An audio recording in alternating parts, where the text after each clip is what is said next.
বাস মালিক সংগঠনের তরফ থেকে যে 3 দিনে ধর্মঘটের ডাক দেওয়া হয়েছিল সেই ধর্মঘট কার্যত স্থগিত করা হলো। কারণ ইতিমধ্যে লালবাজারে বৈঠক হয়, প্রায় 1.5 ঘন্টার বেশি সময় ধরে বৈঠক হয়েছিল। লালবাজার সিপি ছিলেন এবং তার পাশাপাশি ছিলেন রাজ্যের পরিবহন মন্ত্রী শ্রেয়াশিস চক্রবর্তী এবং ছিলেন বাস মালিক সংগঠনের যারা সদস্য তারা উপস্থিত ছিলেন। এবং বাস মালিক সংগঠনের যাদের সদস্যদের যে সকল দাবি ছিল, যে 3টে দাবি মূলত, সেই দাবিগুলিকে কার্যত তারা বারে বারে উল্লেখ করেন এবং সেগুলি খতিয়ে দেখার আশ্বাস দেওয়া হয়েছে এবং 1 সেপ্টেম্বর পর্যন্ত তারা কিন্তু একেবারে সময় চেয়ে নিয়েছেন। কি বলছেন বাস মালিক সংগঠনের কর্মীরা, সরাসরি আপনাদের শোনাবো। অবশ্যই এত বড় মিটিং নগরপাল নিজের দায়িত্ব নিয়ে করেছেন, যেখানে কালকে রাত্রিবেলা 10টার পরে এই মিটিংটা অ্যারেঞ্জ হয় এবং আমরা আমাদের যে কটা দাবি ছিল সবটাই মোটামুটি আমরা পেয়েছি এবং আমাদের মেম্বাররা গাড়ি চালাতে গিয়ে যেরকম পুলিশে হ্যারাস হয় আশা করি আর হবে না। আমরা বিভিন্ন গার্ডের সার্জেনের ওপরে, টিআইয়ের ওপরে অভিযোগ করেছি। 1 নম্বর, প্রতি মাসে আমাদের একটা কলকাতা ডিসি মিটিং করতো, সেটা বন্ধ হয়ে গেছে। এখন 2 24 পরগনা, হাওড়া এবং কলকাতা তো আছে, বিধাননগরও প্রতি মাসে একটা করে মিটিং করবে।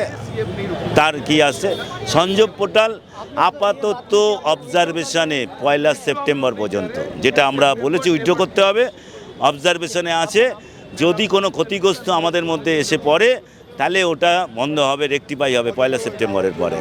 বাস আগামীকাল থেকে ধর্মঘট আগামী আপাতত 1 সেপ্টেম্বর পর্যন্ত ডেফার। বৈঠকে পুলিশের সমস্যা নিয়ে আলোচনা হয়েছে এবং আমাদের গাড়িগুলো কিন্তু আমরা চালাতে পারছি না বিভিন্ন জায়গা দিয়ে।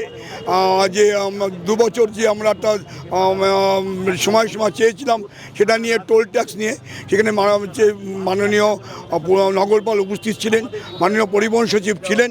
তা পুলিশের তরফ থেকে কমিশনার পুলিশ বললেন সার্বিক বিষয়গুলো আমরা শুনলাম এবং সহানুভূতির সহিত আমরা এগুলোকে বিবেচনা করব। এতদিন যে ফাইনের যে হচ্ছে নাম রিলিফগুলো অনলি কলকাতায় ছিল, এটা সেটা অল ওভার ওয়েস্ট বেঙ্গলে সেই ফাইনের রিলিফ চালু হয়ে যাচ্ছে, এটা আজকে আশ্বস্ত করেছে।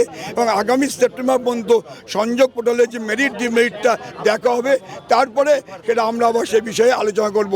সুতরাং তারই পরিপ্রেক্ষিতে আমরা আগামী সেপ্টেম্বর পর্যন্ত প্রস্তাবিত বন্ধকে আমরা ডেপার্ট করলাম।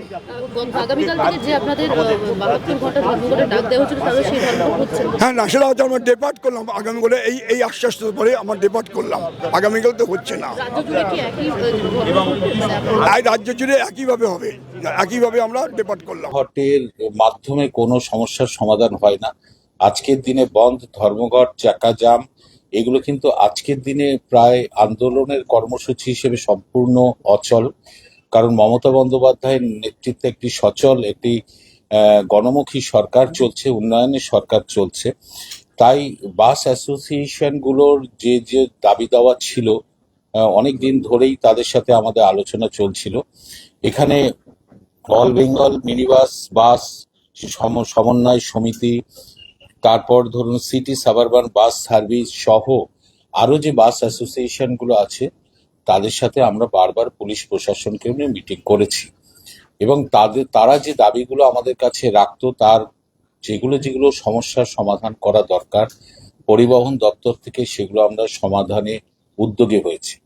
এখন মূলত 2টি সংগঠন মিলে এই বন্ধ ডেকেছিল। আমরা তাদেরও বলেছিলাম যে আসুন আবারও আলোচনা হতে পারে, আলোচনা একাধিকবার হতে পারে, আমরা তাতে বসতে আগ্রহী আছি।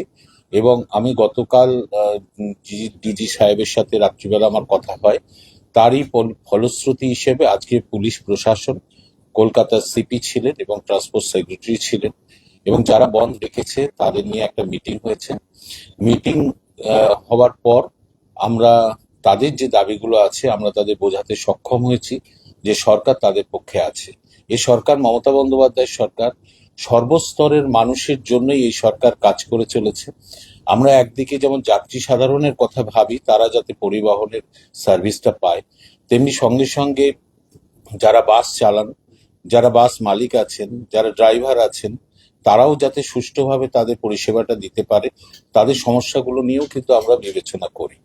সেই হিসেবে আমরা অনেকগুলো আলোচনার মাধ্যমে যেগুলো উঠে এসেছে আমরা তাদের বোঝাতে সক্ষম হয়েছি যে এই যে 15 বছরের ওপরে বাস স্ক্র্যাপ করে ফেলতে হবে, যেটা এনজিটির অর্ডার আছে, সে ব্যাপারেও আমরা আইনগতভাবে বাস অ্যাসোসিয়েশনের পক্ষেই আমরা কোর্টে আমাদের মতামত জানিয়েছি যে বাসের বয়স তার স্বাস্থ্যের উপরেই হওয়া উচিত।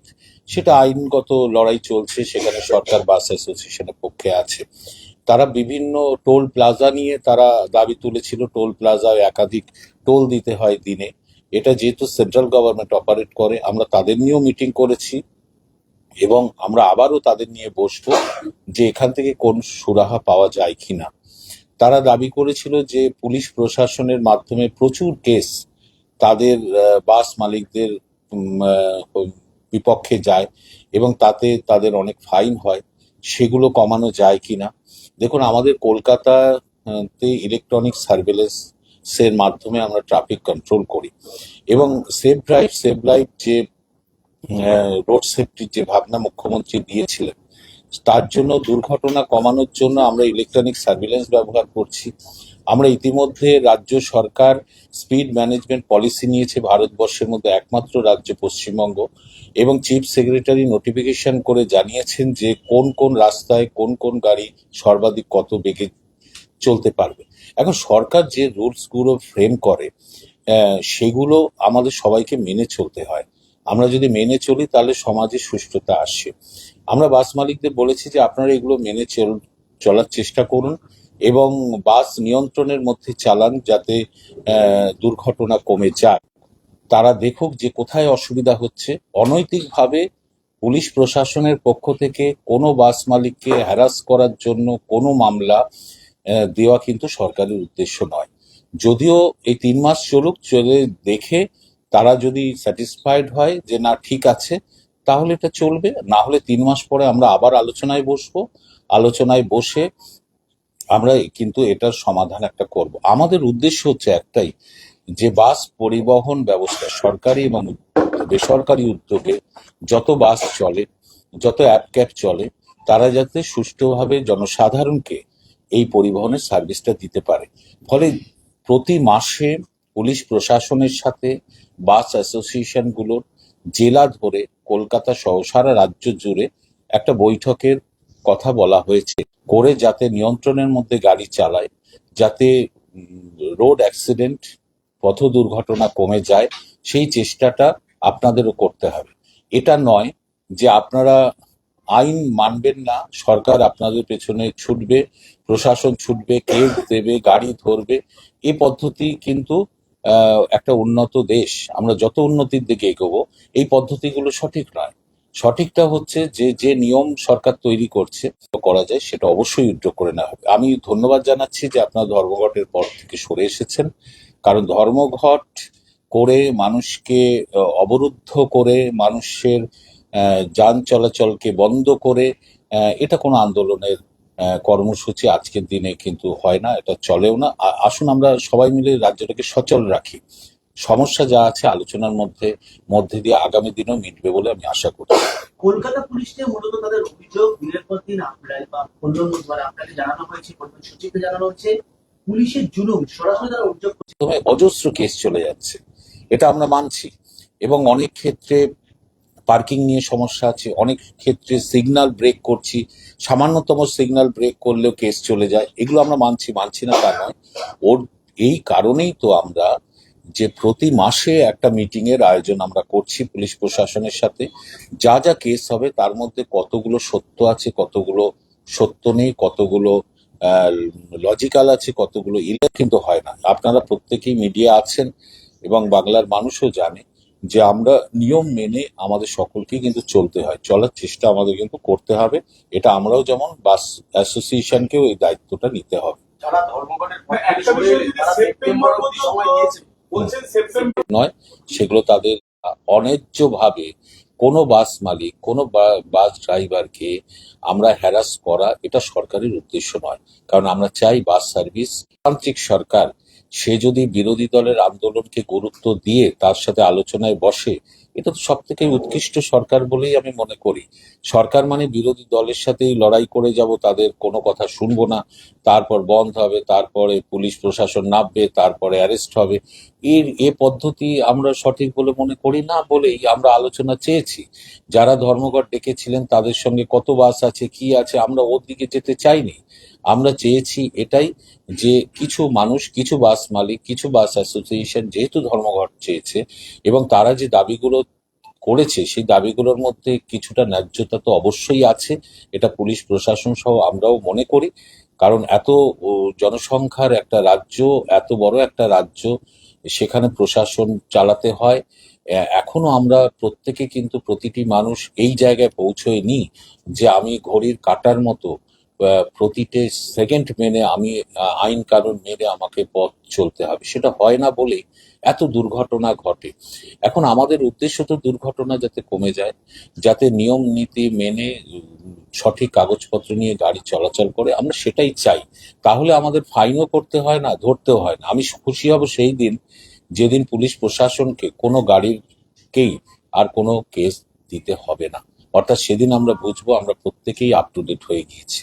সংগঠনের নেতারা বলছে আপনি সবটাই জানতেন, পুলিশ তোলা তুলছে, পুলিশ জুলুম করছে, আপনাকে বারবার জানানো হয়েছে, কিন্তু আপনি কোনো দেখুন, বিষয় হচ্ছে যে এগুলো বিরোধী দল অভিযোগ করে, এগুলো কিছু মিডিয়া অভিযোগ করে, যে এই সুমোটো অভিযোগের কোনো কিন্তু অর্থ হয় না। আমি তাই পুলিশ প্রশাসন বলেছে আপনি কেস টু কেস জানান যে অমুক জায়গায় এই ঘটনা ঘটেছিল, মিথ্যেভাবে পুলিশ কেস দিয়েছে। যদি এরম ঘটে তাহলে অবশ্যই করে পুলিশের সর্বোচ্চ আধিকারিক আজকে মিটিং করেছে, সিপি কলকাতা নিজে করেছে, ফলে সেই অনুযায়ী ব্যবস্থা হবে, নিশ্চয়ই হবে। অন্যায়ভাবে কোনোটা প্রশাসন চলবে না, অর্থাৎ পুলিশ প্রশাসনও চলবে না। আমরা চাই তো বাস সার্ভিস চলুক ভালোভাবে, আমরা এটা করব কেন? 25% টাকা যে তারা দেবে কেসে, এটা কি কোনো নোটিফিকেশন করবে পরিবহন দপ্তর? না না, 25% দেবে, 30% দেবে, সেটা তো এখনো ডিসিশন হয়নি। তাদের বলা হয়েছে যে আপনারা একটা প্রস্তাব দিন, প্রস্তাব দিলে অতীত কেসগুলো যেগুলো আছে আমরা সেগুলো কিভাবে রিলিফ দেব, কি কত ডিসকাউন্টে রিলিফ দেবো, সেগুলো একটা ঠিক হবে। এবং তারা দিক আগে প্রস্তাবটা, কারণ এগুলো আমাদের তো ডিসিশন, সরকারি ডিসিশন তো মুখে মুখে হয় না, কাগজপত্রের উপরে হয়। যে আপনি যে বৈঠকটার কথা বলছেন যে ট্রান্সপোর্ট ডিপার্টমেন্ট, কলকাতা পুলিশ বা পুলিশ বিভাগ এবং বাস মালিকরা যে বৈঠকে বসবে, সেটা কি আগে থেকে হতো না এবার থেকে? না না, আমরা সেটা করতে চাইছি, আমরা নিজেরাও করতে চাইছি। যে প্রতি মাসে যদি এরকম একটা মিটিং হয়, তাহলে তাদের যে সমস্যাগুলো আছে আমরা সেগুলো শুনবো, শুনে যেগুলো যেগুলো সমাধান করা যায় আমরা নিশ্চয়ই সেগুলো করব। কারণ সরকার কি বাড়ার কোনো সম্ভাবনা সৃষ্টি হবে? কিসের বাসের সংখ্যা? বাসের সংখ্যা তো এটা তো বেসরকারি বাস অ্যাসোসিয়েশনকে নিয়ে মিটিং হলো, তো তারা বাস যদি নামাতে চান তার নির্দিষ্ট রুটে, সেখানে আরটিও বোর্ড আছে, সেই বোর্ডে মিটিং করে আমরা বাসের পারমিট দিতে পারি। আমরা দিচ্ছি তো, দিনে তা না, তারা বাস বাড়ালে বাড়াতেই পারে। আর সরকারি উদ্যোগে বাস বাড়ানো আমাদের নিয়মিতভাবে, আমরা বাস যতটা সম্ভব একটা সরকারি বাস পরিষেবা বাড়ানো, সেটা তো আমরা করেই চলেছি। ভাড়া আপনার বৃদ্ধি হবে? তারা তো আজকে তাদের মতো করে চাপ দিয়ে দাবিগুলো আদায় করে দিলেন, কিন্তু বাসে উঠলেই এখনো পর্যন্ত টিকিট বিহীন ভাবে যে 10 টাকা করে ন্যূনতম ভাড়া দেওয়া হয়, সরকার কি তাদের উপর এটা নিয়ে আজকে কোনো চাপ তৈরি করতে পারবে? কোনো নিয়ন্ত্রণ আনবে? আমরা কিন্তু সেটা বারবারই তাদের নোটিশ করেও আগে জানিয়েছি যে সরকার নির্ধারিত ভাড়াতেই তা আপনাদের চালাতে হবে, এবং কোথাও কোনো বাস যদি বাড়তি ভাড়া নিয়ে থাকে এবং কোনো প্যাসেঞ্জার সেই বাসের নাম্বার দিয়ে আমাদের কাছে অভিযোগ করলে আমরা সেই বাসের বিরুদ্ধে ব্যবস্থা নেব। ভাড়া বৃদ্ধি নিয়ে ওনারা বলছেন যে ভাড়া বৃদ্ধি করতে হবে। ভাড়া বৃদ্ধির কথা বলতে পারবো না, তার কারণ হচ্ছে এখান থেকে বলতে পারবো না, কারণ এটা মুখ্যমন্ত্রীর উপর নির্ভর করেন। তিনি সাধারণ মানুষের আয়ত্তের মধ্যে ভাড়া রাখতে চান। আমি আগেও বলেছি, আমরা সরকার, এটা হচ্ছে মিশ্র অর্থনীতি, সরকারি উদ্যোগ বেসরকারি উদ্যোগ দুটোই চলে। সরকারি উদ্যোগে আমরা সাবসিডি দিয়ে, ভর্তুকি দিয়ে মানুষের কাছে পরিষেবা পৌঁছে দিতে চাই। ফলে সরকারি বাসের ভাড়া আমরা যেটা রেখেছি সেটা তো থাকবেই, এবং আমাদের রাজ্যেও সেই সরকারি ভাড়াটাই বেসরকারি ভাড়ার সাথে যুক্ত হয়ে গেছে, বেসরকারি বাসও সেই ভাড়ার মধ্যেই চলে এসেছে, ফলে তারা সেটা চালাবে। ফলে বাস ভাড়া বৃদ্ধি হবে কিনা এটা আমার পক্ষে বলাই বলছি, একটা না, বিষয় সাধারণ মানুষের এখানে তো এক পক্ষ হচ্ছে বাস মালিক, এক পক্ষ হচ্ছে পরিবহন দপ্তর বা পুলিশ। সাধারণ মানুষের যেটা বক্তব্য, পুলিশ বাসকে কেস দেয়, কিন্তু বাসের ভেতর যে ফেয়ার চার্টটাও আজকাল আর থাকে না, যেটা আগে বরাবর সেটা- আমরা দেখে সেটা কিন্তু আর পুলিশ খতিয়ে দেখে কোনো না। চার্জ দেখে নির্দিষ্ট ভাড়া, যেটা নির্দিষ্ট করা স্ট্যাম্প করা, এই এটা surveillance- পাওয়া যায় না বলে যেমন বাসের ভাড়া চাওয়া হয় অনেক সময় সেটা দিতেই বাধ্য হন যাত্রীরা। এই অভিযোগ বারবার উঠেছে। মানে দেখুন, পুলিশ আপনারা কেসটা যেমন- দেয়, surveillance-টা আপনারা করে। যেমন বলছেন তেমনি আমাদের দপ্তরে সাধারণ মানুষের পক্ষ থেকে কোন বাস বেশি ভাড়া নিচ্ছে, তাদের লাগাম ছাড়া ভাড়া নিচ্ছে, এ ধরনের আবেদন আমাদের কাছে এলে আমরা কিন্তু সেই বাসটার বিরুদ্ধে আমরা কিন্তু ব্যবস্থা নেব, এটা বারবারই বলে এসেছি। এবং অতীতে আমি মন্ত্রী হওয়ার পরে অন্তত 2টো জায়গায় সেই অ্যাকশন কিন্তু আমরা নিয়েছি। সেটা আমাদের কাছে আসতে হবে। আমি তো আপনি বললেন, আমি তো বুঝতে পারবো না যে কোন বাস ভাড়া, কোন রুটের কোন বাস কার থেকে কি ভাড়া বেশি নিচ্ছে, এটা আমার পক্ষে ধরা সম্ভব নয়। ফলে নির্দিষ্ট অভিযোগ হলে আমরা নিশ্চয়ই ব্যবস্থা নেব। আপাতত বাস ভাড়া বাড়ছে না। না, এখন এটা নিয়ে বলা যাবে না। শহরের বাসের সংখ্যাও তো অনেকটাই কমেছে, সেইটা নিয়ে কোনো কি ব্যবস্থা নেওয়া হচ্ছে? বাসে দেখুন, এই যে 15 বছরে বাস স্ক্র্যাপ করে ফেলতে হবে, কেএমডিএ এলাকায় এনজিটির যে অর্ডার আছে, তৎকালীন যে সরকার ছিল বামফ্রন্ট সরকার 2008 সালে তারা সরকারি সিদ্ধান্ত নিয়েছিল পরিবেশ দপ্তরকে নিয়ে যে 15 বছরে বাস স্ক্র্যাপ করে ফেলতে হবে। পরবর্তীকালে কোর্ট সেটাকে সিলমোহর দিয়েছিল যে পরিবেশের কারণে স্ক্র্যাপ করা দরকার, সেই নিয়মটা চলে আসছে। আমরা কিন্তু সেটাকে পুনর্বিবেচনার কথাই বলেছি। আমাদের মুখ্যমন্ত্রীও চেয়েছেন যে আজকে উন্নত মানের যন্ত্রপাতি সম্পন্ন গাড়ি চলে এসছে। এখন আমি BS6 স্টেজে রয়েছি, যে গাড়িগুলো দূষণ ছড়ার ক্ষমতা কম, এবং কোনো মানুষ যদি তার গাড়িটাকে ভালোভাবে রাখে তাহলে সে 15 বছর পরে কেন ভাঙবে। ফলে 15 বছরের গাড়ি স্ক্র্যাপ করে ফেলতে হবে, এটা যুক্তিসঙ্গত মনে করি না বলেই আমরা কিন্তু সরকারের পক্ষ থেকে আমাদের পরিবেশ দপ্তরও তাই করেছে যে বাসের জীবনের বা বয়সের মেয়াদটাকে বাড়ানো হোক এবং তার স্বাস্থ্য পরীক্ষার মাধ্যমে তাকে স্ক্র্যাপ করার নিয়ম চালু। এটা যেহেতু আইনি লড়াই আছে, আমরা আইনি পথেই হাঁটছি। এটা বাস অ্যাসোসিয়েশন গুলো জানে, আমরা তাদের ফেভারেই আছি। কিন্তু এই বাসে যদি স্ক্র্যাপটা চলতে থাকে তাহলে তো সংখ্যাও তো কমে যাবে। এখন বিষয়টা হচ্ছে ওটাই যে এই নিয়মটা লাগু হওয়ার ফলে অনেক বাস ফিটনেস বন্ধ হয়ে যায়, ফলে বাসের সংখ্যা কমতে থাকে, ফলে বেসরকারি বাসের সংখ্যা ওই নিয়মের পরে অনেকটা কমেছে। এবং সেইখানে বেসরকারি বাস মালিকরাও চটপট আবার নতুন বাস কিনে ফেলার আর্থিক সামর্থ্য তাদের আছে কিনা বা অনেক জায়গায় হয়তো নেই, ফলে নতুন বাস তারা কিনতে পারে না। এর জন্যই আমরা এই নিয়মটার বিপক্ষে আমরা কোর্টের দ্বারস্থ হয়েছি। সরকারও বাস মালিকদের পক্ষে আছে যে মেয়াদটা অন্তত বাড়ানো হোক। দুটো পলিটিক্যাল প্রশ্ন আছে একটু নিয়ে। সেটা হচ্ছে যে সবাই সবাই হাইকোর্টের একটা কমিটি তৈরি করে দেওয়ার জন্য তারা রিপোর্ট দিয়েছে মালদা মুর্শিদাবাদ ঘটনায়। সেখানে বলা যায় তৃণমূল কাউন্সিলর মেহবুব আলম তার নেতৃত্বে হিংসার ঘটনা ঘটেছে। শামসেরগঞ্জ, হিজলতলা, শিউরিতলা, দিগড়ি স্থানীয় কিছু লোক তারা মুখে মাস্ক পরে এই হামলা চালায়। দুষ্কৃতীরা স্থানীয়ই, তারা মেহবুব আলমের লোক। 11ই এপ্রিল এই ঘটনা ঘটিয়েছে। মুখ্যমন্ত্রী বলেছিলেন বাইরের লোক সেটা ঘটিয়েছে। আদালতের রিপোর্ট বলছে স্থানীয়রাই ছিল।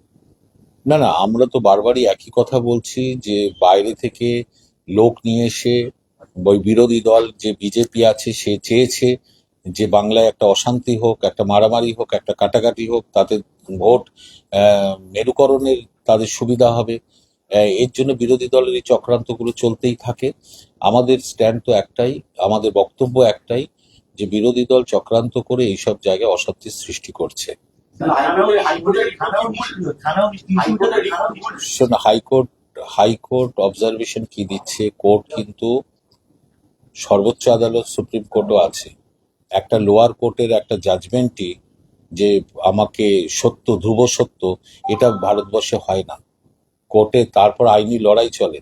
কত ভুল লোয়ার কোর্টের জাজমেন্ট পরবর্তীকালে সেটা উল্টে যায় কি করে। তার মানে জাজমেন্ট কতটা সত্য, সে কোন সোর্স থেকে পেয়েছে, কি ধরনের তদন্ত থেকে পেয়েছে, সেই সব পরবর্তীকালে আইনি লড়াই হবে, সেখানে বোঝা যাবে। পুলিশের ভূমিকা নিয়ে মুখ্যমন্ত্রী তার পুলিশ মন্ত্রী নিয়ে বলছিলেন, সেই জন্য শামশেরগঞ্জ থানা ওসিকে বা আইসিকেও সরিয়ে দেওয়া হয়। এক্ষেত্রে কোর্টও বললো যে 300 মিটার দূরে পুলিশ থানা সম্পূর্ণ নিষ্ক্রিয় থেকেছে। দেখুন, একটা মমতা বন্দ্যোপাধ্যায়ের নেতৃত্বে এমন একটি সরকার চলছে, যে সরকার আমাদের চিফ মিনিস্টার তার সরকারি প্রশাসন প্রধান হয়েও এই সরকারি প্রশাসনের মধ্যে কোথাও কোনো দুর্বলতা থাকলে তার বিরুদ্ধে ব্যবস্থা নেন। তার জন্য তিনি সরাসরি যে পুলিশ আধিকারিক যে লেভেলেরই হোক, সেখানে যদি কোনো দুর্বলতা থাকে, ভুল থাকে, তিনি সরাসরি বলেন এবং তার বিরুদ্ধে ব্যবস্থা নেয় সরকার। এভাবে সংশোধন, আত্মসমালোচনা করাটা কিন্তু খুব অন্যায় বিষয় নয়। ফলে আমার পুলিশ প্রশাসন বলুন, আমার সরকারি আধিকারিকরা বলুন, কোথাও কোনো অন্যায় থাকলে আমি যদি সেটাকে খুঁজে বার করে তার সমাধান করি, তার ব্যবস্থা নিই, তার থেকে ভালো সরকার আর কি হতে পারে। গোবিন্দ দাস, চন্দন দাসকে বাড়ি থেকে তুলে নিয়ে যাওয়া হয়, কুপিয়ে খুন করা হয়, মৃত্যু নিশ্চিত করছে একজন ব্যক্তিকে দাঁড় করিয়ে রাখা হয়, আদালতের রিপোর্টে চাঞ্চল্যকর। না, ওই রিপোর্ট নিয়ে যেহেতু কেস চলছে, আমি এত এখান থেকে বলতে পারবো না। ওখানে আইনি লড়াই যারা লড়ছে, লয়ার, তারা বলতে পারবে। এখান থেকে আমার প্রতিটি বিষয়ের উত্তর দেওয়া কিন্তু সম্ভব নয়। সেটা উত্তরবঙ্গে মুখ্যমন্ত্রী শপথ, তারপর শুভেন্দু অধিকারীর শপথ, আবার শোনা হচ্ছে আলিপুরদুয়ারের প্রধানমন্ত্রী নিজে আসছেন। কোথাও কি উত্তরবঙ্গে পাখিচোখ করা হচ্ছে? কারণ ওখানে বিজেপি শব্দঘাটি, আবার তৃণমূল ওখানে দুটো আসন সম্প্রতি পেয়েছে, এই জায়গাগুলো পাখিচোখ করা হচ্ছে। কোনো জায়গাকে আলাদা করে পাখির চোখ মুখ্যমন্ত্রী করেন না। সারা বাংলা, একবার উত্তর থেকে দক্ষিণ, দার্জিলিং থেকে সুন্দরবন, সর্বত্রই সমগ্র রাজ্যের ডেভেলপমেন্ট মুখ্যমন্ত্রী করেন এবং অজস্র ডেভেলপমেন্ট নিয়েই তিনি উত্তরবঙ্গে গেছেন এবং উত্তরবঙ্গের জন্য প্রচুর উন্নয়ন তিনি শুরু করেছেন। সেগুলো বিস্তারিতভাবে আপনারা সেগুলো দেখেছেন। এবং আমাদের রাজ্যে যত একটা আর্থিক বাজেট হয়, মনে করে দেখবেন যে আমাদের 3.5 লক্ষ কোটি টাকার উপরে বাজেট রাজ্যে, সেটা আনুপাতিক হারে উত্তরবঙ্গের যতগুলো জেলা আছে সেই জেলাগুলোতেও কিন্তু সেই উন্নয়নের প্রভাব কিন্তু এবং উন্নয়নের অর্থ গিয়ে পৌঁছয়। সেটা যদি টোটাল হিসাব করা যায়, লক্ষ কোটি টাকা বছরে উত্তরবঙ্গে যায় বিভিন্ন ইস্যুতে। আপনি বিনা পয়সায় রেশন যাচ্ছে, লক্ষ্মীর ভান্ডার যাচ্ছে, রাস্তা যাচ্ছে, আপনার ইউনিভার্সিটি যাচ্ছে, কলেজ যাচ্ছে, কত কি, যেগুলো মুখ্যমন্ত্রী উদ্বোধন করছেন। ফলে সুষম ডেভেলপমেন্ট মুখ্যমন্ত্রী করছেন উত্তর থেকে দক্ষিণ পর্যন্ত। আমরা সেই কাজের মধ্যে আছি। এখানে প্রধানমন্ত্রী এলো বা শুভেন্দু অধিকারী কোথায় গিয়ে উস্কালো বা বিরোধীদের বা সাধারণ মানুষকে বিভ্রান্ত করলো, ওটা নিয়ে আমরা খুব একটা চিন্তিত নই। আজকে মুখ্যমন্ত্রী একটা কথা বলেছেন যে রাজ্যে যেন বাইরে থেকে কোনো জঙ্গি আশ্রয় না পায়। বিরোধীরা এই কথাটা বারবার করে বলছিলেন, ডায়মন্ড হারবার, কোচবিহার সহ একাধিক জায়গার নাম করেছেন মুখ্যমন্ত্রী। তাহলে কি তিনি বলে আশঙ্কা করছেন যে এই রাজ্য জঙ্গিদের আক্রমণ করা হয়ে যাচ্ছে? দেখুন, আমাদের রাজ্যের পুলিশ প্রশাসন এতটাই দক্ষ, আপনারা দেখেছেন যে এই রাজ্যে কোনো জঙ্গি এসে যদি ঘাঁটি গাড়ে বা কোথাও আত্মগোপন করে থাকে, পুলিশ প্রশাসন তাকে ধরে ফেলে এবং ধরে ফেলে বলেই আপনারা কিন্তু সেগুলো জানতে পারেন এবং আপনারা তখন বলেন এখানে কি জঙ্গির ঘাঁটি হচ্ছে। বিষয়টা তা নয়। এই জঙ্গিরা বিভিন্ন রাজ্যেই আস্তানা গেড়ে থাকতে চায় এবং আমাদের রাজ্যে পুলিশ যেহেতু দক্ষ, তাই তাকে ধরে ফেলে বলে আপনারা সেগুলো জানতে পারেন। পশ্চিমবঙ্গের জঙ্গিদের ঘাঁটি কোনো মতেই থাকবে না। প্রশাসন সক্রিয় আছে। যেই এই চেষ্টাটা করুক, সে ধরা পড়ে যাবে। 15 দিন ধরে আন্দোলন করছেন যাদের চাকরি গেল, তাদেরকেই আবার পুলিশ নোটিশ করে ডাকছে। পুলিশের নির্বিচারে লাঠিচার্জ, এখনো পর্যন্ত তারা আন্দোলনে দেখুন, আপনাদের একটা কথা বলছি, যারা আন্দোলন করছেন চাকরি হারা, বিচার করে দেখুন তাদের চাকরিটা বজায় থাকুক কে চায়। তাদের চাকরিটা বজায় থাকুক চান মুখ্যমন্ত্রী এবং আমার সরকার। তাদের চাকরি চলে যায় কারা চায়? চায় বিকাশবাবুরা, চায় শুভেন্দু অধিকারীরা, চায়, তারা চায় চাকরি চলে যাক। ফলে চাকরিহারাদের বুঝতে হবে যে মুখ্যমন্ত্রী কিন্তু তাদের চাকরি ব্যবস্থা করেছিলেন, তারা চাকরি পেয়েছিলেন, তাদের চাকরি যাতে থেকে যায় এর জন্য আইনি লড়াই মুখ্যমন্ত্রী লড়ছেন এবং সুপ্রিম কোর্ট পর্যন্ত লড়ছেন। ফলে তাদের পক্ষে রয়েছেন এই সরকার এবং মুখ্যমন্ত্রী, কারণ মুখ্যমন্ত্রীর সরকারের আমলেই কিন্তু তারা চাকরিটা পেয়েছিলেন। তারা যাতে চাকরি থাকে সেই চেষ্টা এই সরকার করে চলেছে। ফলে যারা আন্দোলন করছেন তারা আন্দোলন না করে যেমনভাবে সরকার চাইছে যে তারা পড়ানো শুরু করুক, সেটা করাই মানে বুদ্ধিমানের কাজ। বিরোধী দলের উস্কানি বা এগুলোতে বিভ্রান্ত হওয়াটা উচিত নয়। আচ্ছা, আজ একটা শেষ প্রশ্ন করছি। কলকাতার আকাশে আলোক বিন্দু দেখতে পাওয়া যাচ্ছে, এখানে একটা জটিলতা তৈরি হচ্ছে। ড্রোন না অন্য কিছু, সেটা সেনা খতিয়ে দেখছে, তদন্তের আওতাধীন। এটা কতটা চিন্তার বা উদ্বেগের পরিবেশ করছে? সেনা পুলিশ সবাই খতিয়ে দেখছে। বাবা, এটা তো আমি বলতে পারবো না, কারণ আমি আলোটা এখনো নিজে দেখিনি বা আমার সেই ধরনের অভিজ্ঞতাও নেই যে সেই ধরনের বিজ্ঞানসম্মত টেকনোলজিক্যাল কোনো জ্ঞান আমার নেই যে আমি না দেখে বলে দিতে পারবো আলোটা কিসের এবং কোথা থেকে আসছে। ওটা পুলিশ প্রশাসন দেখছে। বাংলা হান্টের আরো খবর দেখতে নজর রাখুন। বাংলা খবর মানেই বাংলা হান্ট।